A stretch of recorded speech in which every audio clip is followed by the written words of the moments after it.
السلام عليكم أعزائي التلاميذ، مرحبا بكم في فيديو جديد. في هذا الفيديو إن شاء الله سنقوم بتتمة تصحيح سلسلة الدالة الخطية والتآلفية. إذا بقي لنا التمرين 7 والثامن والتاسع، إذا نرجو التتبع جيدا. إذا هنا في التمرين 7 أعطانا دالة ج تآلفية، سنحسب ج ناقص 2 وج لصفر وج ناقص 2 على 3 وج لجذر 3، يعني سنحسب صور هذه الأعداد بالدالة ج. إذا هنا نكتب لدينا ج دالة تآلفية، ج لإكس يساوي 1 على 2 إكس ناقص 5. سنعوض إكس بناقص 2. إذا هنا كذلك ناقص 2 ناقص 5، 1 على 2 مضروب في ناقص 2 هي ناقص 1 ناقص 5 هي ناقص 6. ثم نذهب إلى صورة صفر، نعوض إكس بصفر، هنا صفر، وهنا نعوض هذا إكس بالصفر. سنجد 1 على 2 في صفر صفر ناقص 5، سنجد ناقص 5. ثم صورة ناقص 2 على 3 نعوض كذلك في نفس الدالة ج التآلفية، نعوض ناقص إكس بناقص 2 على 3. ثم سنحسب 1 على 2 مضروب في ناقص 2 على 3 تعطينا ناقص 2 على 6 ناقص 5. ممكن هنا أن نختزل 2 على 6 هي ناقص 1 على 3 ناقص 5. نوحد المقام لحساب هذا الفرق. ناقص 1 في 5، هنا لدينا 5 على 1، إذا المقام 1 هو 3. إذا هنا ناقص 1 سنضرب 5، ناقص 5 في 3 ناقص 15 ناقص 1 ناقص 16. إذا سأزيل ناقص، عفوا،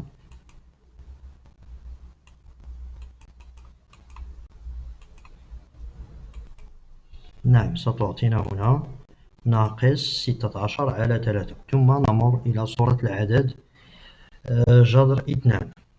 إذا سنعوض إكس بجذر 2، هنا إكس نبدله بجذر 2 وهنا جذر 2. إذا سنجد 1 على 2 مضروب جذر 2 هي جذر 2 على 2 ناقص 5. هذا بالنسبة للسؤال الأول. نمر الآن للسؤال الثاني. السؤال الثاني سنرسم التمثيل المبياني للدالة ج. إذا هنا ممكن أن نكتب هنا ثانيا، ممكن أن نكتب ثانيا،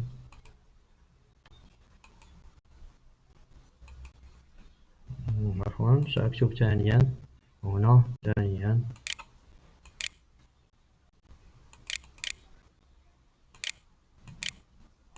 التمثيل المبياني. سنكتب التمثيل المبياني للدالة ج ودالة تآلفية هو مستقيم لا يمر من أصل معلم. داكوغ، ممكن أن نكتبه. إذا المهم هذا المستقيم يجب أن نرسم هذا المستقيم الذي يمثل التمثيل المبياني لهذه الدالة. كيف سنرسم هذا المستقيم؟ سنأخذ صورتين أو عددين وصورة هما. إذا سنأخذ الذي حسبناه سابقا، حسبنا ج لصفر، أخذت إكس هو صفر، الصورة ديالو لقينا ناقص 5. داكوغ، ها هي صفر ناقص 5. وسأخذ العدد ناقص 2 صورته هي ناقص 6. أخذت هاد العددين لسهولة تمثيلهما. بعد ذلك سأمثلهما، سأنشئ معلم متعامد ممنظم، يعني أن أو إي يساوي أو جي. لاحظوا محور الأفاصيل مربعة ومحور الأراتب مربعة، يعني متساويين. هذا هو كنقصدو ممنظم.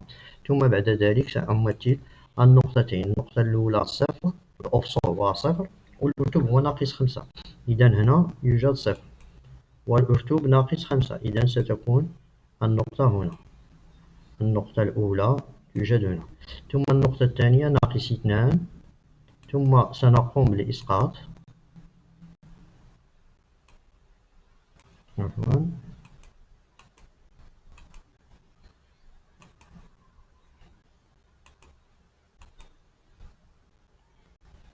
ناقص 2 ثم ناقص 6 هنا.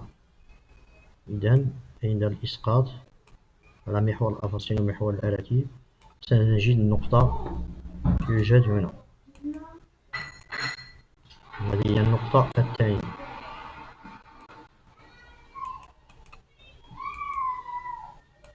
بعد ذلك سأرسم مستقيم يمر من النقطتين. إذا مستقيم يمر من النقطتين.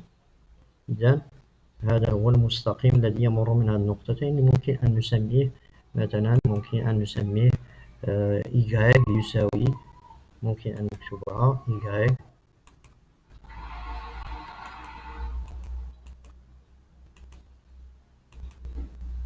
نكتبوها في الأعلى هنا مثلا y يساوي 1/2 x زائد أو ناقص 5. ناقص 5 ممكن أن نضعه هنا أو أي مكان فوق المستقيم، ممكن نضعه هنا أو هنا. هذا هو y أو g لx، ممكن أن نكتب g لx نقطتين. إذن هذا هو التمثيل المبياني لهذه الدالة. نمر إلى التمرين الموالي. التمرين الموالي أو التمرين الثامن. التمرين الثاني هنا أعطانا تمثيل مبياني، نعتبر جي دالة معرفة بتمثيلها المبياني. إذا لاحظوا الدالة جي أعطانا التمثيل المبياني. هل جي دالة خطية أم دالة تألفية؟ للإجابة على هذا السؤال والتعليل فقط شاهدوا التمثيل المبياني. إذا ماذا سنكتب؟ لدينا الدالة جي تمثيلها المبياني وهو مستقيم، وهذا المستقيم الأزرق لا يمر من أصل المعلم. إذا نعلم أن المستقيم الذي يمر من أصل المعلم هو هي الدالة الخطية. داكوغ، دونك كما في الشكل. إذا الدالة جي فهي تآلفية. فهذا هو السؤال الأول. السؤال الثاني، حدد جي لإكس بدلالة إكس. إذا هذا السؤال يعطى بعدة طرق، سواء يقول حدد جي لإكس بدلالة إكس، حدد تعريف جي لإكس، حدد صيغة الدالة جي لإكس. إذا هاد الثلاثة اللي كيعطيو بزاف. إذا عندنا ثلاثة ديال الحالات نفس المعنى، حدد جي لإكس أو حدد صيغة جي لإكس أو حدد تعريف جي لإكس. هنا أعطانا جي لإكس بدلالة إكس، يعني جي لإكس تساوي كم من إكس. إذا سنكتب نحدد جي لإكس بدلالة إكس بما أن الدالة جي تآلفية، هذا التعريف، فإن جي لإكس يساوي أ إكس زائد ب. إذا هنا لدينا مجهولين أ و ب. أولا نحدد أ، نعرف أن أ هو معامل الدالة التآلفية، ومعامل الدالة التآلفية تعريفه هو أ يساوي جي لأ ناقص جي لب على أ ناقص ب، بحال أ ب بحال إكس واحد إكس جوج. المهم هنا أ و ب عددان حقيقيان. داكوغ، أ و ب عددان حقيقيان. بعض المرات كنديرو في التعريف إكس واحد إكس جوج، ولا لأن هنا بغيت ندير إكس واحد صعيب عليا في الكلافي إكس واحد ووضعت أ و ب، راه مثل إكس واحد و إكس جوج. إذا هذا التعريف ديال العلاقة ديال المعامل الدالة التآلفية. داكوغ، دابا باش نحسبو معامل الدالة الخطية خصني نقطتين، خصني الصورة ديال أ هي الصورة ديال أ، وخصني الصورة ديال ب. اش غندير؟ غنمشي للشكل، غنستخرج نقطتين من المستقيم. قلنا المستقيم، هذا المستقيم الأزرق هو الذي يمثل الدالة جي. إذا ما هي النقط التي تنتمي لهذا المستقيم؟ لدينا النقطة الأولى هي هذه كدوز على ناقص 3. إذا ما هي إحداثية هذه النقطة؟ الأفصول، هذا هو محور الأفاصيل، هي ناقص 3، والأرتوب هي 0. إذا النقطة الأولى نسميوها مثلا أ، ممكن تسميوها أ، ممكن نسميوها أ، وهذه ممكن نسميوها ب. هذه النقطة ممكن نسميوها أ ب، وهذه أ. كذلك لاحظوا الجي، هذا المستقيم كيمر من جي، يعني الجي توجد على هذا المستقيم. ما هي إحداثية الجي؟ نعلم أن أو إي هنا خدينا واحد، هنا تدريج هنا جوج، وهنا واحد. داكوغ، أو إي يساوي أو جي. إذا الإحداثية ديال جي هي في الأفاصيل. النقطة جي توجد في الأراتب، إذا الأفصول هو صفر والأرتوب هو واحد، سميناه ب. إذا صفر واحد. إذا استخرجنا نقطتين، ضروري استخراج النقطتين لكي نحدد معامل الدالة التآلفية. جيد.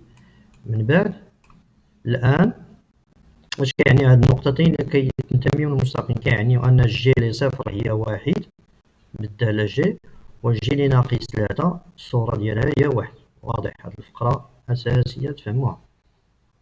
إذا خدينا نقطتين من المستقيم الذي يمثل تمثيل مبياني للدالة جي، لديه أفصول وأرتوب، وبعد ذلك كيعني كذلك أن الصورة ديال ناقص 3 هي صفر، والصورة ديال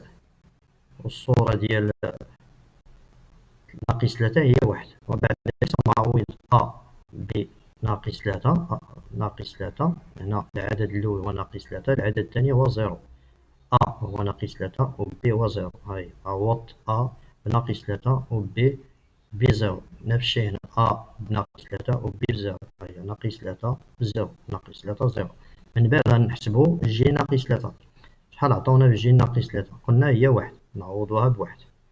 إذا هنا كاين ان بتيت فوط هنا، جي ناقص 3 هي واحد و جي لي صفر هي واحد. إذا قلبتهم هنا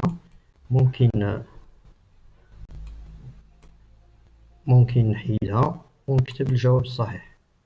دونك ممكن نعاود هنا، ممكن